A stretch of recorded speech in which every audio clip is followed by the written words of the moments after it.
अस्सलाम वालेकुम नाज़रीन, प्रोग्राम खबर और तजिया के साथ मैं हूं मुज़म्मिल सरवर्दी। ISPR की जानिब से आज कोर कमांडर्स कॉन्फ्रेंस की तफसीलात जारी की गई हैं। 263वीं कोर कमांडर्स कॉन्फ्रेंस हुई है। ये इलेक्शंस के बाद पहली कोर कमांडर्स कॉन्फ्रेंस है। इसमें इलेक्शंस के हवाले से भी बात की गई है, 9 मई के हवाले से भी बात है, सोशल मीडिया के हवाले से भी बात है और लगता है कोर कमांडर्स कॉन्फ्रेंस में मुल्क के सियासी मंजरनामे पर, दिफा पर, हर मामले पर गौर हुआ है। प्रोग्राम के पहले हिस्से में हम इस कोर कमांडर कॉन्फ्रेंस के हवाले से बात करेंगे। इससे पहले कि मैं राय साकिब खरल की तरफ जाऊं, मैं उनको थोड़ा सेंसिटाइज करना चाहता हूं। इस प्रेस रिलीज के हवाले से उन्होंने कहा है कि फोरम ने इलेक्शन में सिविल इंतज़ामिया, कानून नापने वाले इदारों और सिक्योरिटी फोर्सेस की कोशिशों को सराहा है। कुछ नाज़र पाकिस्तान की मुसल्लह अफवाज को बदनाम कर रहे हैं, जो इंतहाई काबिल मज़म्मत है। उसके अलावा इसमें कहा गया है कि शहदा की यादगारों की बेहुरमती, फ़ौजी तनसीबात पर हमला करने वालों को कटहरे में लाया जाएगा। 9 मई के मुल्ज़मान के साथ कोई रियायत ना करने की बात की गई है। गैर आइनी और बेबुनियाद सियासी बयानबाजी की बजाय सबूत के साथ कानूनी फोरम पर वो जाएँ। तो काफ़ी वाज़ेह पैगाम है आज फ़ौज की जानिब से कि अगर आपको कोई शिकायत हैं, आपके पास सबूत हैं, आप कानूनी फॉर्म पे जाएं, सियासी बयानबाजी ना करें, फ़ौज की जानिब से इंतखाबात में मुदाखलत पर बात ना करें। फिर सोशल मीडिया पर जो फ़ौज के बारे में बात है उस पर भी रद्द-ए-अमल मौजूद है। और 9 मई के हवाले से फ़ौज ने अपनी पोजीशन आज फिर कैटेगोरिकल और क्लियर कर दी है कि अगर आपके जहन में कोई इबहाम है 8 फरवरी के बाद तो मेरे ख्याल में वो दूर हो जाना चाहिए। मेरे जहन में कि आपके जहन में? नहीं, आपके जहन में कोई किसी के इस 2-3 चीज़ों के ऊपर तो आई थिंक पूरी कौम में से किसी बंदे के जहन में भी कोई इबहाम नहीं होना चाहिए। 9 मई जो लोग इन्वॉल्व हैं सजाएं होनी चाहिए फ्रॉम डे 1। तमाम लोग जुडिशल कमीशन की भी हवा निकाल दी है। उन्होंने कहा जो चला उसके ऊपर तो बिलावल साहब और कल मैंने ख्वाजा आसिफ साहब की भी एक देखा, उन्होंने कहा जी मतलब अगर ये चीज़ें आगे चलती हैं तो जुडिशल कमीशन में आई थिंक आपको मुझे किसी भी पाकिस्तानी नहीं, वो इंतखाबात पर है, 9 मई पे नहीं है।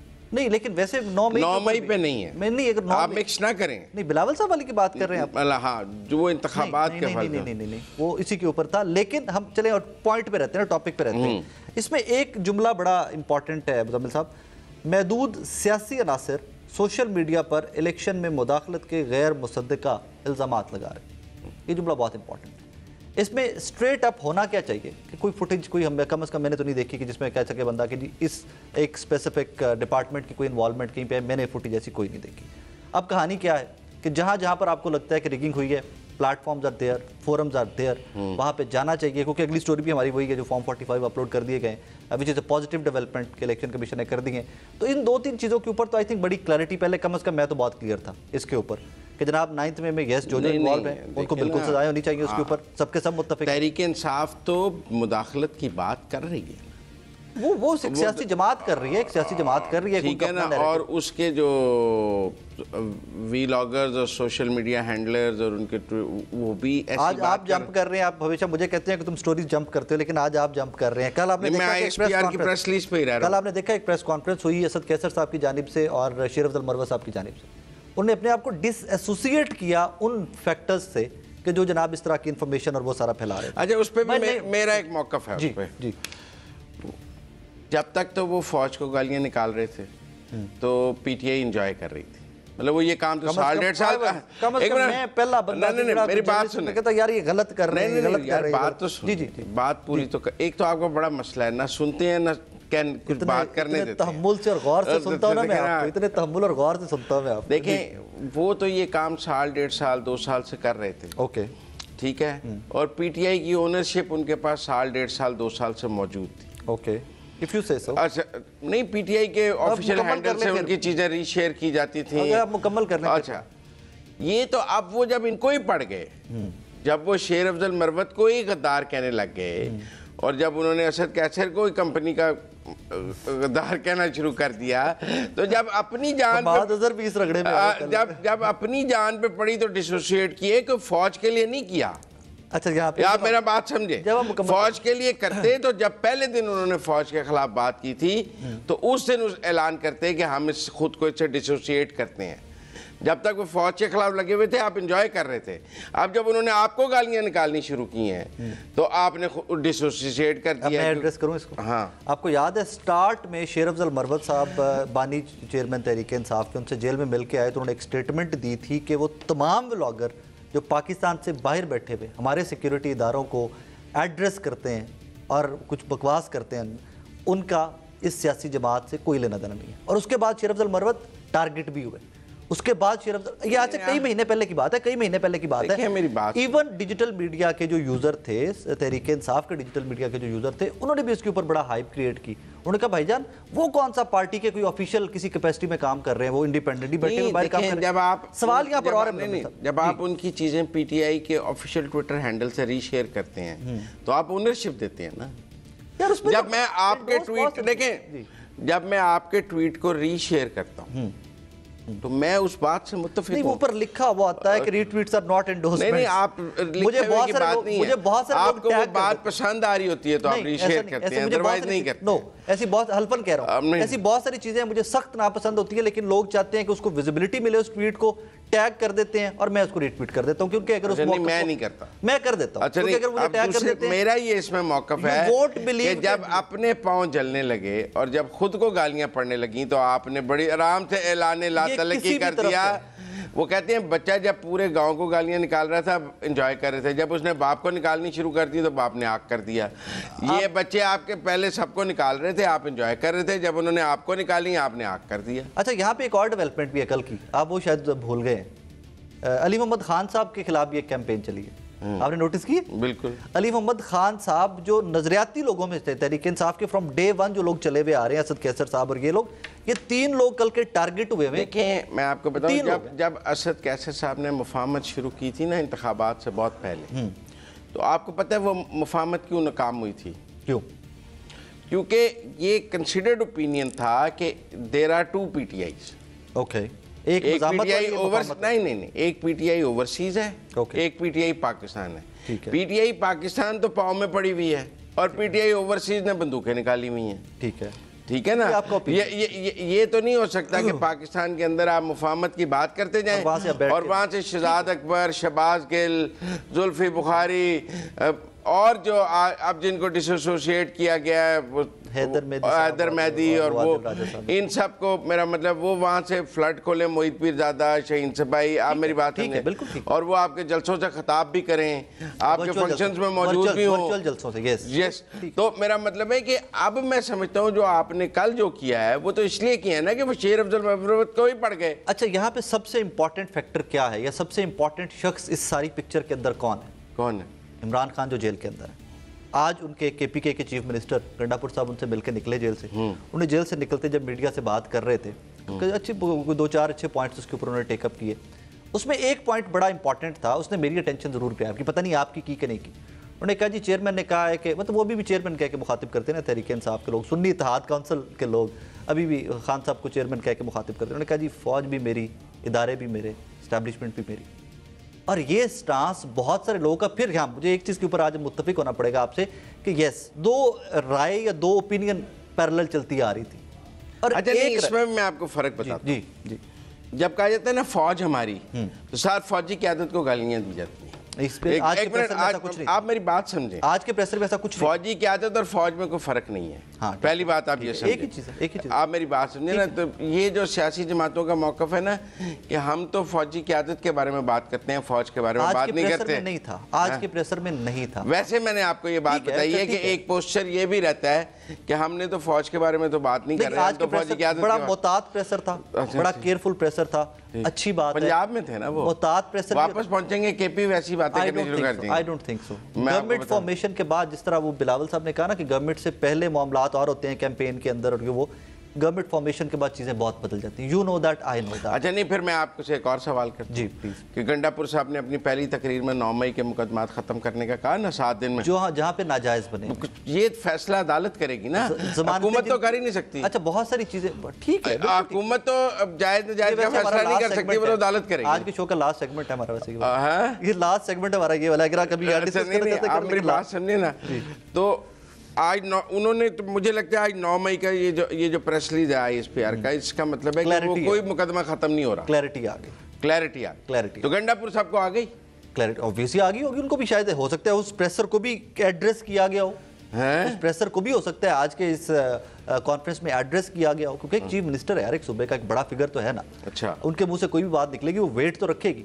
यही मैं हमेशा से कहता हूँ कि जब आप किसी बड़े ओहदे पे आ जाते हैं तो आपके अल्फाज, आपका एयर टाइम बहुत ज़्यादा कीमती हो जाता है। सो आई थिंक इसका इदराक गंडापुर साहब को भी है कि उनका अल्फाज, उनका वेटेज। देखिए उन्होंने कहा गैर आईनी बेबुनियाद सियासी बयानबाजी की बजाय सबूत के साथ मुनासिब कानूनी अमल की पैरवी की जाए। बिल्कुल ठीक जुमला है, बिल्कुल तो, कमाल का जुमला है।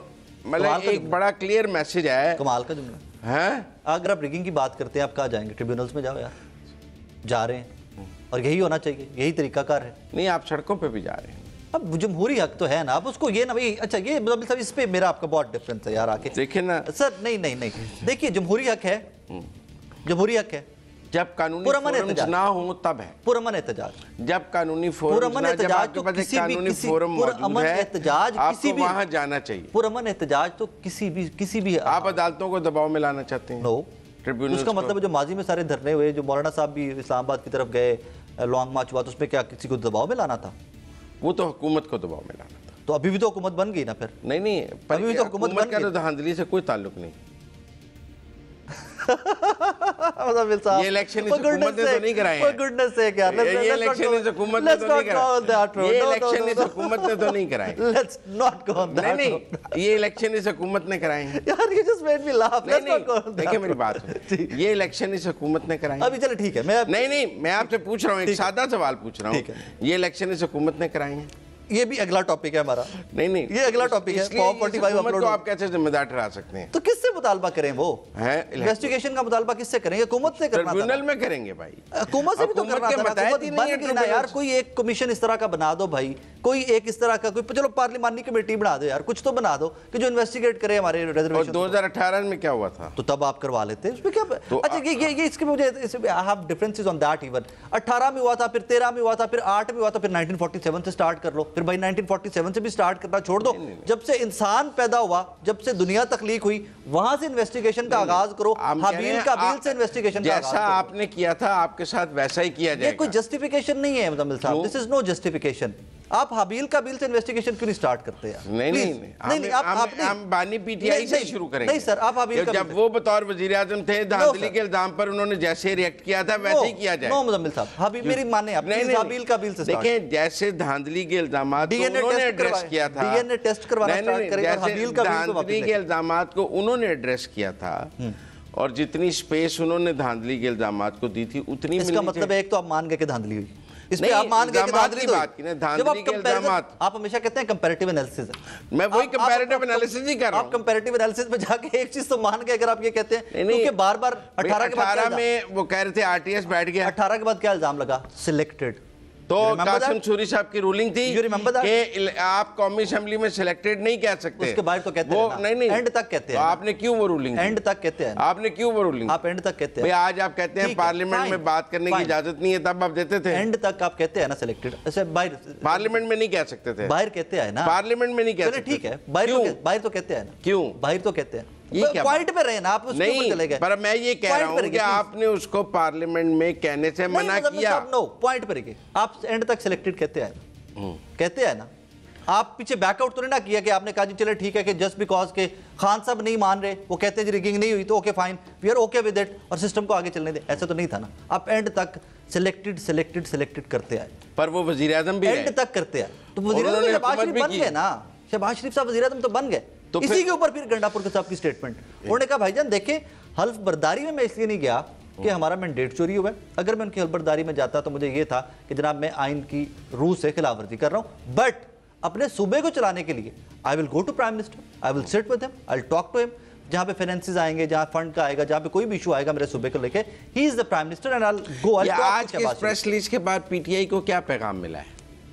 आई थिंक पैगाम बड़ा वही पैगाम है जो पहले से चला आ रहा है, इसमें तो कुछ भी नहीं है ऐसा बड़ा। मुझे तो लगता है, मुझे लगा है कि ये बताया गया है कि सब कानून किताबें हैं, चाहे मकबूलियत हो चाहे हर बंदे को होना चाहिए, हर बंदे को कानून किताब, आप और मैं भी, एवरीवन। ठीक है ना? नहीं, मैं तो रहते ही कानून किताबें हूँ, मैंने तो कभी कानून तोड़ने की कोशिश नहीं करता। आप अभी भी मैं आपकी फुटेजेस निकलवा लूं, कोई ना कोई इशारा तोड़ते हुए आपको मैंने पकड़ लेना है। नहीं अभी भी वो मोटरवे पे ओवर स्पीडिंग भी निकल आ रही है और कोई ना कोई इशारा तोड़ते हुए भी निकल आना है। तो क्लैरिटी है, क्लैरिटी है और एक वाज़ेह पैगाम है जनरल आसिम मुनीर और उनकी टीम की जानिब से। सादा जुबान में बड़ा वाज़ेह पैगाम, ठीक है ना। यस, कोई पॉलिसी में तब्दीली नहीं नजर नहीं आई अगर किसी का कोई राय था। और मैं ये भी समझता हूँ कि कल की जो प्रेस कॉन्फ्रेंस थी उसका भी इसमें जवाब दे दिया गया। कल की प्रेस कॉन्फ्रेंस वो असद कैसर वाली का, यार वो तो बड़ी पॉजिटिव प्रेस कॉन्फ्रेंस थी ना, उसमें तो उन्होंने एड्रेस किया। पॉजिटिव नहीं थी ना, उन्होंने एड्रेस किया उन तमाम फैक्टर्स को कि जो कहीं पर भी इश्तियाल दिलाने वो तब जब आपकी अपनी जान पे पड़ गई, जब आपको खुद गाली पड़नी शुरू हो गई ना। देखें मैंने अर्ज किया कि इसके ऊपर आपका क्या ख्याल है, उन लोगों को फौजी की आदत को गालियां निकालने की इजाजत है, शेर अफजल मरवत को नहीं है। किसी बंदे को नहीं, आपने प्रेस कॉन्फ्रेंस तो तब की ना जब शेर अफजल मरवत को निकाली। आपका ख्याल है कि वो शेर अफजल मरवत को ना निकाले, बाकी इदारों को निकालते रहे तो आप एंजॉय करेंगे। इसके ऊपर एक एंगल ये था जो सादा एंगल है, इसके अलावा क्या एंगल है? उसका काउंटर तो रखने देना आपके सामने, फिर आप मानिए ना मानिए, वो आपकी मर्जी है। इसके ऊपर उस स्पेसिफिक सियासी जमात के लोग ये कहते थे कि यार they are not attached with us, they are not our part, वो इंडिपेंडेंटली कुछ कर रहे हैं तो हम उसको कैसे कहें कि जी हम इनको डिसोन करते हैं। ये एक वैलिड आर्गुमेंट था बाय दैट टाइम।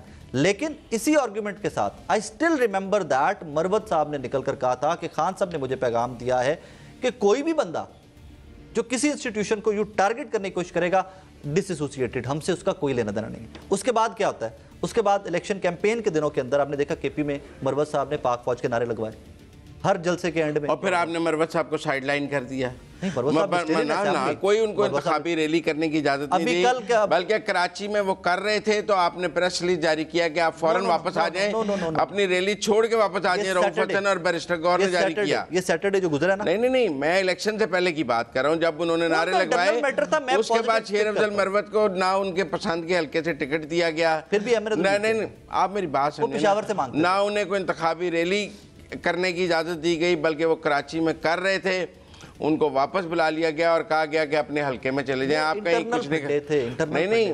मेरा ख्याल है वो नारे भी वजह थे। एट द सेम टाइम एक और चीज़ को भी ज़हन में रखिए, सबसे इंपॉर्टेंट एहतजाज कौन सा होता है किसी भी पॉलिटिकल सियासी पार्टी का जो बड़े शहर में हो।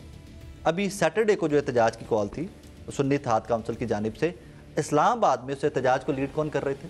शेर अफजल मरवत। वो अब तो वो जीत आए हैं ना, आपका बंदा ही नहीं है इस्लामाबाद की तीनों सीटें आप हार गए हैं। तो फिर वो एहतजाज अपने हल्के में जाकर करते ना, अगर ये आप कह रहे हैं बात, तो फिर तो अपने हल्के में जाकर मरवत साहब बंदे ही नहीं है तो बहरहाल क्या बात लेनी है। वहाँ पे शुएब शाहीन आपने दोनों का मौक़िफ़ सुन लिया, ब्रेक लेते हैं, ब्रेक से वापस आएंगे, अगले टॉपिक पे जाएंगे।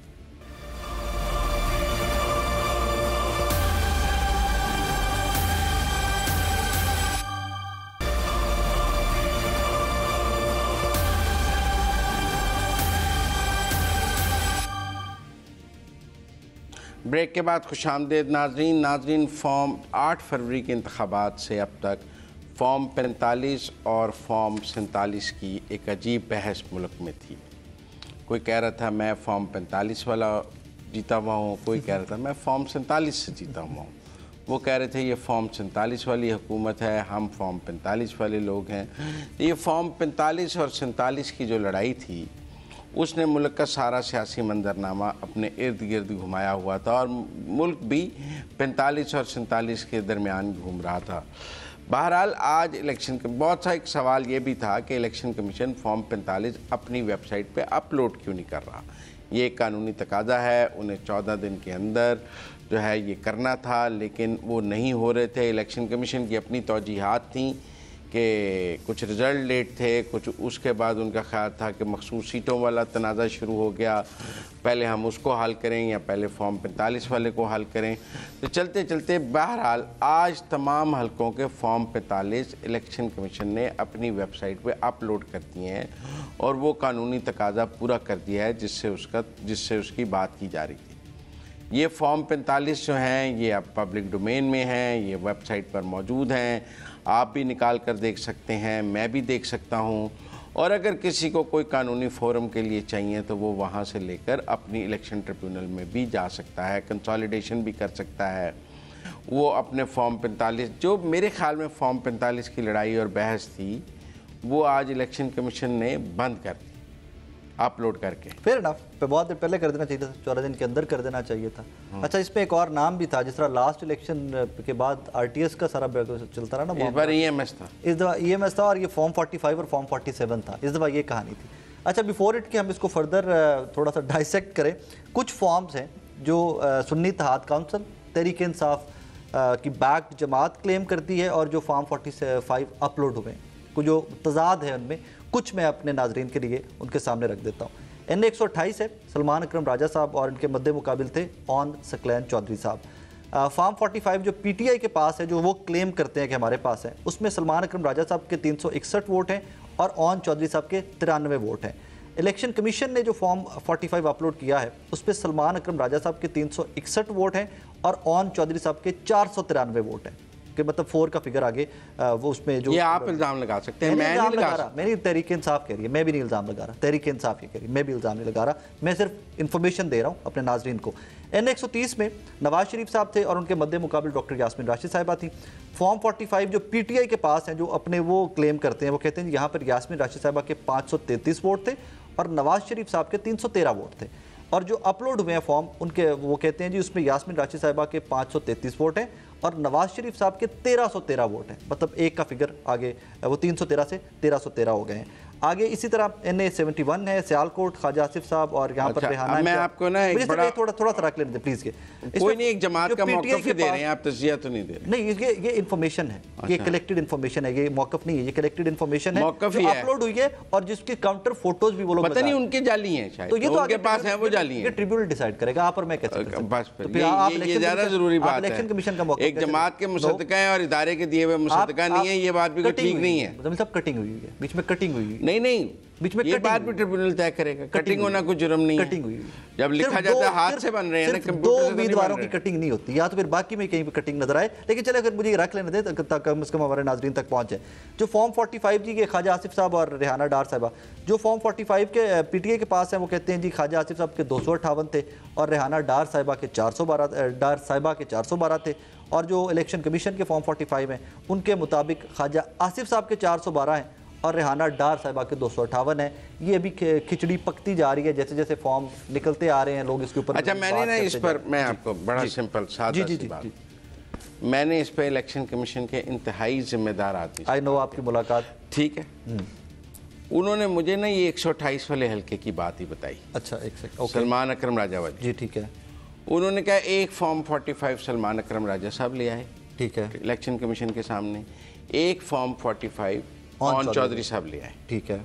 अब दोनों के पास फॉर्म 45 मौजूद थे, ठीक है। इलेक्शन कमीशन ने कहा अब हमारी डोमेन खत्म हो गई कि कैसे डिसाइड करें ओरिजिनल कौन सा ओरिजिनल कौन, ये काम ट्रिब्यूनल कर सकता, ठीक है, क्योंकि इलेक्शन कमीशन कोई एविडेंस रिकॉर्ड नहीं कर सकता, ठीक है। इट्स नॉट, आप मेरी बात समझिए, वो दलाइल सुन सकता है, कंसोलिडेशन कर सकता है, रीकाउंटिंग के ऑर्डर कर सकता है, आप मेरी बात समझिए, एडमिनिस्ट्रेटिव ऑर्डर्स कर सकता है, वो एविडेंस रिकॉर्ड नहीं कर सकता, ठीक है।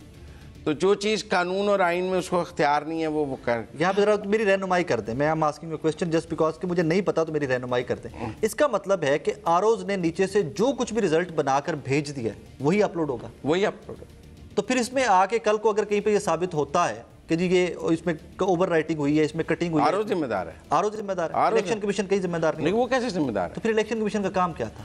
इलेक्शन कमीशन देखें, इलेक्शन कमीशन, अगर इलेक्शन कमीशन जिम्मेदारी नहीं है रिगिंग का या कहीं पे मुबैयना रिगिंग का, तो फिर इलेक्शन कमीशन का काम क्या था? नहीं, आप ये देखें ना, ये नैरेटिव बिल्डिंग वाली खेल है जो आप मेरी बात no, it's not narrative building. सादा सा सवाल है कि एक इदारा है जिसकी जिम्मेदारी थी, क्या रुके अगर तो आरओ इलेक्शन कमीशन आरओ के भेजे हुए रिजल्ट्स में रद्दोबदल करे तो इलेक्शन कमीशन ने धांधली की है, ठीक है। अब एक पोलिंग स्टेशन है, वहां पे एक आरओ है, आप मेरी बात सुनिए, उसने जो रिजल्ट कंपाइल किया चीफ इलेक्शन कमिश्नर वहां बैठा हुआ है नहीं? इलेक्शन कमीशन कितने पोलिंग स्टेशन है पूरे पाकिस्तान में? कितने पोलिंग ट्री है? लाखों एक हर जगह इलेक्शन कमीशन का मॉनिटर हो सकता है, स्टाफ तो उसी का है। नहीं, उसका नहीं, उसने कहीं से मुस्तार लिया है, ओके।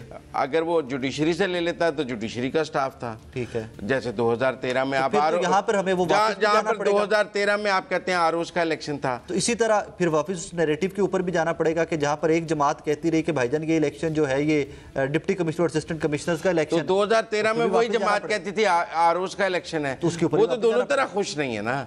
आप मेरी बात समझे, 2013 का जब जुडिशियल ऑफिसर, एक चीज समझ नहीं हुई ना कि आप कह रहे हैं कि इलेक्शन कमीशन का कोई लेना देना नहीं रह गया अब इससे। एडमिनिस्ट्रेटिवली उसको जो रिजल्ट फील्ड से आता है, ठीक है, वो रिजल्ट अनाउंस करता है। ठीक है, ठीक है। अच्छा, अब ये डिले आने में इलेक्शन कमीशन जिम्मेदार है? नहीं, 14 दिनों आरओ जिम्मेदार है, उसने जो भेजना है, मतलब सिर्फ फसण के देते, आरओ फसण के, हाँ, और कोई नहीं, उनका वो जिम्मेदार है।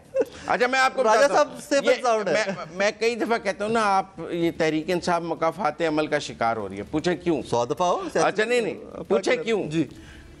डस्का में धांधली हो गई, ओके, पहले इलेक्शन कमीशन ने कहा धांधली हुई, ठीक है, फिर आप तहरीक इंसाफ सुप्रीम कोर्ट में गई, साबित हो गया धांधली हुई है, ठीक है, री इलेक्शन ऑर्डर हो गया, ठीक है, ठीक है। इलेक्शन कमीशन ने जो आरओज थे और डीआरओज थे उनके खिलाफ कार्रवाई शुरू कर दी, ठीक है, कि इन्होंने इलेक्शन में धांधली की है, इनको सजा होनी चाहिए, ठीक है। उनके दिफा में उनको बचाने कौन आया? जो हुकूमत होगी उस जमाने में, तहरीक इंसाफ। नहीं, जो हुकूमत नहीं, ओके, नहीं, कहते हुए बड़ा आपको शर्म आएगी। मुझे क्यों शर्म आएगी? मैं बताता हूँ ना, आज आप उनके फॉर्म, तहरीक इंसाफ ने उन तमाम अफसरान को जो इन्होंने उनके कहने पर धांधली की थी बुज़दार साहब की हुकूमत में, उनको बचाने के खिलाफ भी कोई कार्रवाई, बुज़दार साहब के खिलाफ भी कोई कार्रवाई नहीं, अगर उन्होंने बचाया तो उनके खिलाफ कार्रवाई नहीं, होनी चाहिए थी, होनी चाहिए थी।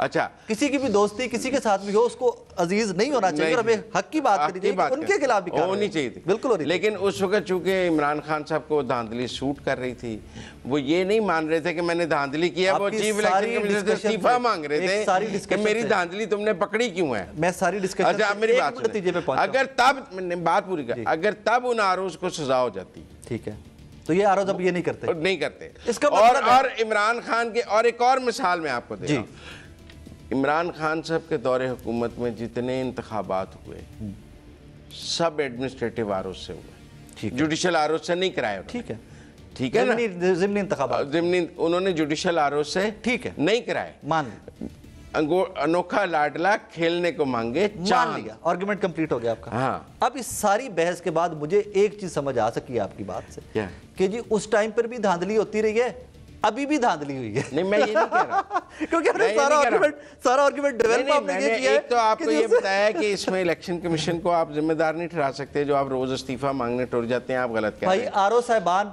मुजम्मिल साहब के बकौल जो कुछ हुआ है, कल को एट फॉल्ट निकलेंगे तो आप लोग निकलेंगे। डस्का में भी आरओ निकले थे, आप यही कह रहे हैं। एक मिनट, डस्का में एट फॉल्ट कौन निकला था? मैं तो सिर्फ आपका मैसेज दोबारा से एंडोर्स कर रहा हूं कि आरओ साहबान मुजम्मिल सोहरावर्दी साहब कह रहे हैं कि इलेक्शन रिगिंग में जहां जहां कोई निकलेगा मामला, रिजल्ट का फॉर्म 45 का वो आरओ जिम्मेदार, वो आपके पेटे पड़ गए, आरओ, प्रिजाइडिंग ऑफिसर, डीआरओ, वो जिम्मेदार। अच्छा, अब अगला सवाल मेरा कि ये ट्रिब्यूनल के अंदर ये तो अच्छे खासे हल्के और ये अच्छे खासे फॉर्म 45 सुन्नी इत्तेहाद काउंसिल तो इकट्ठे करके बैठी हुई, इलेक्शन ट्रिब्यूनल कितना टाइम लेगा इन सारे केसेस में? What do you think? आपको क्या उतना ही जितना 2018 में लिया था। आपने इंतखाबी इस्लाहात नहीं की, आप ईवीएम के चक्कर में फंसे रहे। ईवीएम को तो ले आए थे, नहीं, मतलब ईवीएम ने तो ट्रिब्यूनल नहीं बनना था ना। आप मेरी बात समझे, आप कोई टाइम बताएं ना मुझे। ये कोई बात नहीं कि जितना 18 में मैं कहूँ जी काला सूट आज पाया, आप कहेंगे तुमने 18 में भी पहना था, मैं आपके वेस्ट कोट पहनी, मैंने 18 में भी पहनी। ये 18 में टाइम, कासिम सूरी वाली मिसाल कितनी जबरदस्त मिसाल है। इससे मैं फिर हबील का बिल पे चला, नहीं, मैं फिर कासिम सूरी वाली, मैंने कहा ना ये सियासत कंपैरेटिव एनालिसिस का खेल है। जब आप कासिम सूरी का दिफा कर रहे थे ना और स्टे पे उसको डिप्टी स्पीकर चला रहे थे, आपको समझ होनी चाहिए थी कि कल आपके साथ भी ये होना है। इसका मतलब है कि जो आज ये कर रहे हैं इनको ये समझ नहीं है कि कल को इनके साथ भी यही होना है। जब तक आप निजाम ठीक नहीं करेंगे तो फिर इनको जो बिलावल भुट्टो ने कहा है, समझाएं। नहीं, जो इनको भी तो समझाएं। इनको नहीं समझाना, 18 की मिसाल देके नहीं, समझाएं। नहीं, कल नहीं समझाना, नहीं, क्योंकि ये पसंद है। नहीं, ये नहीं बात, ये लड़ ले, नहीं, ये अपने दोस्त है, नहीं, तो इनको क्यों नहीं समझाना? इनको नहीं समझाने की जरूरत है, मैं आपको वजह बताता हूँ यार, मौकफ सुन लें। इस मुल्क में मैं ये समझता हूँ कि कौमी इत्तेफाक राय इलेक्शन एक्ट में, इलेक्शन तरमीम की राह में वो कौमी इत्तेफाक के राय के बगैर नहीं हो सकती। सब स्टेक होल्डर्स को होना चाहिए, सबको बैठ के फैसला करना है, ऑन बोर्ड होना चाहिए। उसकी राह में एक ही जमात रुकावट है 2014 से, और वो है तहरीक इंसाफ। जो ये कहती है मैं फलां के साथ बैठ के बात नहीं करूंगी, मैं फलां के साथ बैठ के बात नहीं करूंगी, मैं उससे हाथ नहीं मिलाऊंगा। हमने उनको, उनके रहनुमा को बतौर अपोजिशन भी ट्राई कर लिया है, बतौर वज़ीर आज़म भी ट्राई कर लिया। हमने का मतलब पाकिस्तान ने, ठीक है ना, पाकिस्तान ने ना वो बतौर वज़ीर आज़म किसी के साथ बैठने के लिए तैयार थे, ना वो बतौर अपोजिशन। तो सबके साथ बैठे, अचकज़ई साहब, फजलुर रहमान साहब, नहीं, मैंगल साहब, सबके सब नहीं, मतलब जो कहते सारे जो अपोजिशन में हैं। देखिए डायलॉग होता है अपोजिशन और हुकूमत के दरमियान, अपोजिशन और अपोजिशन में नहीं होता। आपने बड़ी बारीक लाइन पकड़ ली, अब मुझे इसको एड्रेस करने दीजिएगा, 1 मिनट बात पूरी कर लेनी थी। डायलॉग होता है हुकूमत और अपोजिशन के दरमियान। बिल्कुल ऐसे। जब आप हुकूमत में थे तो आप अपोजिशन से डायलॉग करने को तैयार नहीं थे, जब आप अपोजिशन में आप हुकूमत से डायलॉग करने के लिए, बिल्कुल ऐसे। तो फिर आप इस मुल्क में डायलॉग कैसे होगा? ठीक है, डन, आर्गुमेंट कंप्लीट। अब कहानी क्या है?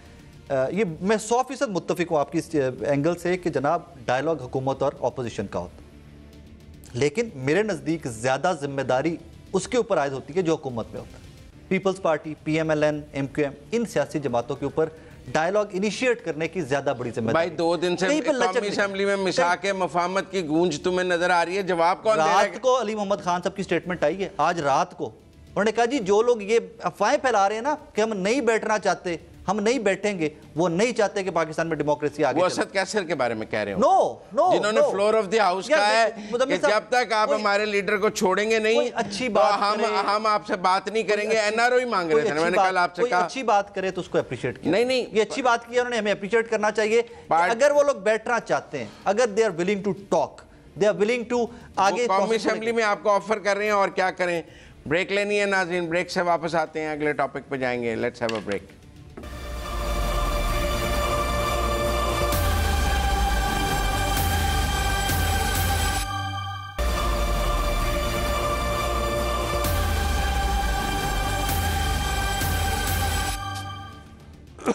ब्रेक के बाद खुशामदीद नाज़रीन। वैसे तो मुल्क में सदारती इंतखाबात का मामला भी ज़ेर गौर है। 9 तारीख को वो हैं 2 उम्मीदवारान आसिफ जरदारी और महमूद खान अचकज़ई के कागजात मंजूर हो गए हैं। चारों सूबाई हुकूमतों में वज़ीर आला बन गए हैं, लेकिन काबीना अभी तक नहीं बनी है, उस पर भी बात हो सकती है।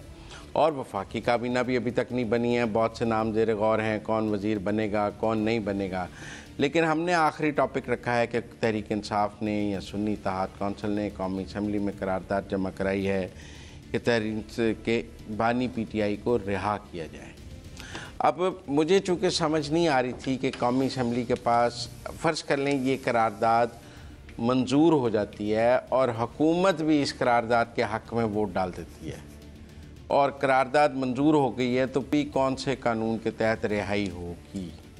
मतलब एक बड़ी सिंपल बात है कि मैं कहता हूँ जी वज़ीर आज़म शहबाज शरीफ भी इस करारदाद के हक़ में वोट डालते हैं, बिलावल भुट्टो जरदारी भी डालते हैं, सारी कौमी असम्बली इसके हक़ में वोट डालते, तो फिर भी क्या बानी PTI की रिहाई किस कानून के तहत होगी? कौमी असम्बली के पास कोई ताकत है कि वो करारदाद के ज़रिए किसी को रिहा कर दे अगर उसको सज़ा हुई हो? इससे पहले मुझे ये बताएं कि जितनी माजी में या अभी तक जितनी करारदादें पेश की जाती हैं कौमी असम्बली में, सेनेट में, सब पे अमल दरामद होता है? नहीं, कोई ना कोई मकसद तो होता है ना उनका। मकसद है ना, मतलब आप फ़लस्तीन पे करारदाद पेश करते हैं, आप कहें जी फ़लस्तीन पे करारदाद पेश करने से कोई इसराइल ने जंग रोक दी है, ये बात नहीं है। वो एक मौक़िफ़, मैं आपको बताता हूँ, हम कश्मीर पर करारदाद पेश करते हैं, आप मुझे कहेंगे कश्मीर पर करारदाद पेश करने से कोई मोदी ने कश्मीर में आज़ादी पैदा कर दी है, इस तरह के जवाब सवाल नहीं करने आप। वजह क्या होती है? नहीं, वजह बताए ना, करारदाद क्यों पेश की जाती है, वजह बताए। देखिए, जब तो आलमी मामलात पर तो मुल्क की राय आती है, इशू नहीं मुल्क की राय आती है, अटेंशन ग्रैब करना, खबरें बनना, हाउस में उसके ऊपर सिर्फ अटेंशन ग्रैब करने के लिए करारदाद आगे हाउस में उसके ऊपर बात करने की इजाजत मिलना, हाउस में उस करारदाद के ऊपर बहस होना, इसके लिए किया जाता है। जिन्होंने करारदाद पेश की है 14-15 सिग्नेचर्स के साथ, उनको भी पता है कि भाई नेशनल असेंबली ने यहाँ खड़े होकर नहीं कहना जी ओके करारदाद आ गई, अब खान साहब को अब बाहर जाने दें। लेकिन प्रॉब्लम क्या है कि हर वो फोरम जहां पर आवाज़ उठाई जा सकती है वो उसके ऊपर फोरम को इस्तेमाल कर रहे हैं, फेयर एनफ, इसमें कोई बुराई नहीं। हाँ, अब आप उसको NRO की तरफ ले जाएंगे कि इसका मतलब है करारदाद जमा कराई है तो वो NRO मांग रहे हैं। मेरी ज़ाती राय इसके ऊपर ये है कि वो हर वो फोरम जहां जहां पॉसिबल है वो अपने लीडर के देखिए वो इस करारदाद में कह रहे हैं बानी पीटीआई को फौरन रिहा किए थे, यही मुतालबा कर रहे हैं ना। बाकियों के भी नाम लिखे हैं। अच्छा नहीं, सबको रिहा कर दिया। हाँ, बाकी जितने कैदी सियासी कैदी का लफ्ज़ पता नहीं अब ये तारीफ कौन करेगा। मतलब जो अंदर है पाकिस्तान में कोई ऐसा कानून ही नहीं जिसके तहत सियासी कैदी रखा जा सके। आप किसी ना किसी जुर्म पे अंदर हो सकते हैं। जब बाहर लोग आ जाते हैं फिर हम कहते हैं कि सियासी कैदी थे। नहीं, आप मेरी बात समझिए ना, वो पॉलिटिकल आदमी अंदर किसी न किसी जुर्म पे ही होता है। पाकिस्तान में सियासी कैदी को अंदर रखने का कोई जुर्म नहीं, गायब हो सकता है, कैद नहीं हो सकता। हाँ मेरी बात समझे ना, ठीक है, तो बड़ा मिसिंग पर्सन हो सकता है। लिहाजा जो अंदर हैं, कौमी असम्बली के पास कोई ताकत है उन्हें बाहर लाने की? एक ताकत जरूर है। क्या? कि अवाम के मुंतखब लोग वहाँ पर बैठे हुए, अवाम के मुंतखब नुमाइंदों के सामने अपना मुद्दा रखा जा सकता है। नहीं, अपना अवाम के मुंतखब लोगों के पास किसी कैद रहनुमा को रिहा करने की ताकत है? ये फिर टेक्निकलिटी में जा रहे हैं। मैं फिर आपको अर्ज कर रहा हूं, किसी एमएनए के पास किसी मुजरिम को रिहा करने की ताकत है? नहीं, जो सजा हो जाए मुजरिम। कुछ उसमें मुअत्तल भी हुई है, कुछ को सजा कायम है, वो मुजरिम होंगे। कुछ के लिए वो आगे जा रहे हैं, वो तादमे गुफ्तगू मुजरिम होंगे। एग्जैक्टली उसी तरह के जिस तरह नवाज शरीफ साहब के केस खत्म होने से पहले तक वो मुजरिम थे, बिल्कुल उसी तरह। नहीं, एग्जैक्ट उसी नुक्ते के ऊपर कि जब तक उनके केसेस वो खत्म नहीं हुए, बरियत नहीं हुई, जो मामला नहीं हुए, मुजरिम सजा मुअत्तल हुई थी ना इस्लामाबाद हाई कोर्ट से। जब तक वो जेल में थे मुअत्तल नहीं हुई थी, आप उन्हें मुजरिम ही कहते। ठीक है ना। तो कोई ताकत मुल्क की कौमी असम्बली के पास है? सादी सी चीज है ये ताकत जज के पास है। ये बहुत सादी, वो सुप्रीम कोर्ट के चीफ जस्टिस के पास जाएं। बहुत सादी सी चीज है। मैंने अर्ज किया कि इसका मकसद सिर्फ ये था कि अवामी नुमाइंदे जो वोट लेकर गए हैं 45-47 वाले, वो बहस सुन्नी थात काउंसिल को जेब देती है वही करेंगे, उसके ऊपर आकर उनके सामने अपना मुकदमा रखना, असेंबली के सामने फ्लोर के ऊपर ये मुकदमा रखना कि यार सियासी कैदी है, हम आप तमाम लोगों की अटेंशन में लेके आ रहे हैं कि ये हो रहा है और ये नहीं होना चाहिए। तो वो आगे से कहेंगे अदालतों में जाएं। हाँ, तो अदालतों में जाएंगे। वो कौन सा इसके ऊपर बैठकर होना शुरू हो गया कि देखिए हमने करारदाद पास नहीं, वो तो वो कौमी असम्बली में कह रहे हैं ना कि हम ना कोई जुडिशल रिफॉर्म्स, ना इलेक्शन रिफॉर्म्स, ना कॉन्स्टिट्यूशनल रिफॉर्म्स, ना मुल्क के मुफाद के लिए कोई आपसे बात नहीं करेंगे जब तक आप हमारे लीडर को रिहा नहीं करेंगे। जुमले का एक लफ्ज के ऊपर तो सबसे पहले मुझे एतराज है, मुल्की मफाद। मुल्की मफाद के ऊपर कोई कॉम्प्रोमाइज नहीं है, उन्होंने कहा किसी किस्म का कोई, उन्होंने कहा ऐसी बात, किसी को असद कैसर साहब ने ऐसी बात कही। मैं एम्फसाइज कर रहा हूं इसके ऊपर, कैटेगोरिकली एम्फसाइज कर रहा हूं, मुल्की मफाद के ऊपर आके आपका ख्याल है ये कोई अच्छी बात है कि वो इमरान खान की रिहाई को इन सब चीज़ों से जोड़ें? कानूनी कार्रवाई है, लीगल प्रोसेस है, फॉलो करते जाए, लेकिन सिर्फ उनको ये है, आई थिंक उनको ये है कि जरा जो लोग मैंडेट लेके आए, मेरा ख्याल है उनको पीटीआई को तो कहना चाहिए ना एनआरओ दिया था ना एनआरओ लेंगे। काउंसिल है या नहीं, एक मिनट कहना चाहिए था ना एनआरओ दिया है ना एनआरओ लेंगे, क्योंकि ये भी तो कहेंगे ना दिया है ना लिया है ना देंगे। नहीं लिया इमरान खान साहब तो आखिरी मौके तक कहते रहे ना नहीं दूंगा, तो उन्होंने तो नहीं दिया ना। ये बहस तलब है कि लिया है कि नहीं लिया। मानिए मैंने दिया, उन्होंने नहीं दिया। अदालतों से बरी हुए सारे। उन्होंने दिया तो फिर किसने दिया? अदालतों से बरी हुए सारे। ओके, सब अदालतों से बरी हुए। बल्कि जो कानून बनाया उन्होंने नैब का, वो भी बंदियाल साहब ने स्ट्राइक डाउन करके सारे रेफरेंस बहाल कर दिए, उनमें भी अदालतों से बरी हुए। तो ये भी अदालतों से बरी हो जाए, वो भी हुए हैं, ये भी हो जाए, बदलेगा, बदलेगा। चलें जी नाज़रीन, आज तक के लिए इतना ही। अपने मेज़बान मुज़म्मिल सरवरदी को प्रोग्राम खबर और तजिया से इजाज़त दीजिए। अल्लाह हाफ़िज़।